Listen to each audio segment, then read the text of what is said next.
FearTheBeard.org. FearTheBeard.org. FearTheBeard.org.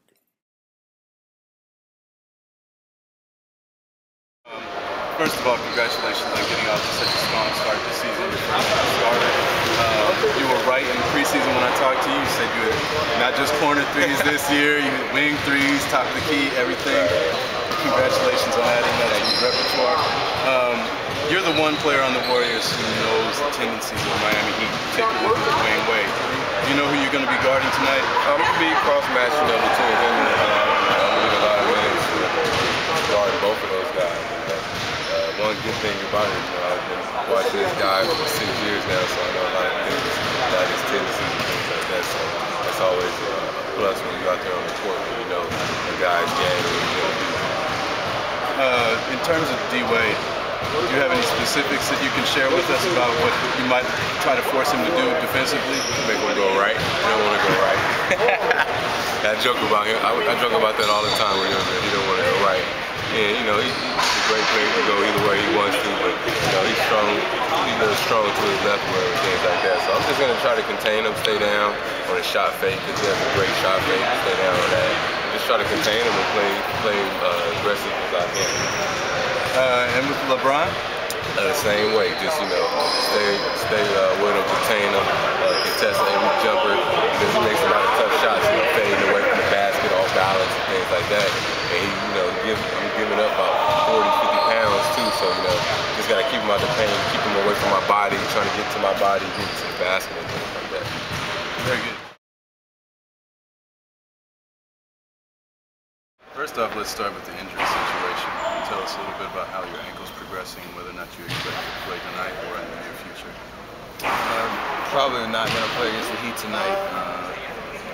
Kind of too soon to rush it back, but hopefully it won't be too long before I'm back on the court. The only thing I'm worried about right now is just getting it back to 100% as fast as possible, making sure it's strong enough to get through a good stretch of games in the NBA season and keep moving. So I don't know how long it'll be, but hopefully not too long. Strategically, in your absence, what do you expect your team to do to compensate defensively and in terms of how to get the ball up the court in the right hands? Well, it presents a lot of opportunities for Reggie Williams and Jeremy Lin and guys to come in off the bench and play a lot of minutes. I think Monte is going to continue to do what he does, and Darrell and David Lee and Andre Beach. So not going to miss too much. Hopefully with the transition from myself to Reggie starting and running the point guard position. So we're going to continue to run fast and keep the same play calls and defensively just match up the same way and just play good team defense. Let's make you an assistant coach for a minute. What wrinkles do you put in to throw the Heat off their rhythm?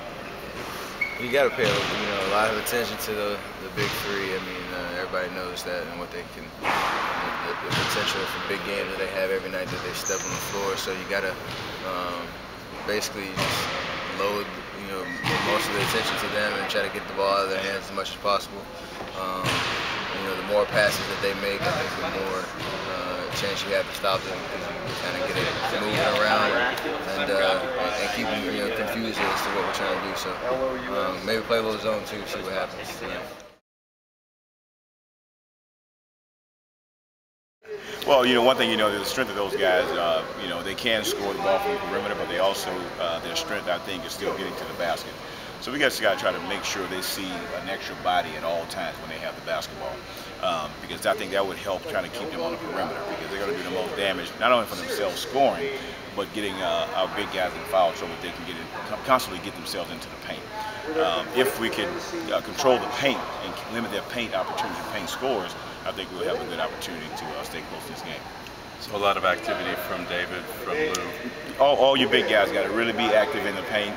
Perimeter guys got to make sure when they're guarding one of the wing players, Wade or LeBron James, that they know they have help. They're not on an island by themselves. They can focus on defending and staying under control to know help is nearby. Because if not, these guys are very good attack guys, and then they're willing passers. They will pass the basketball.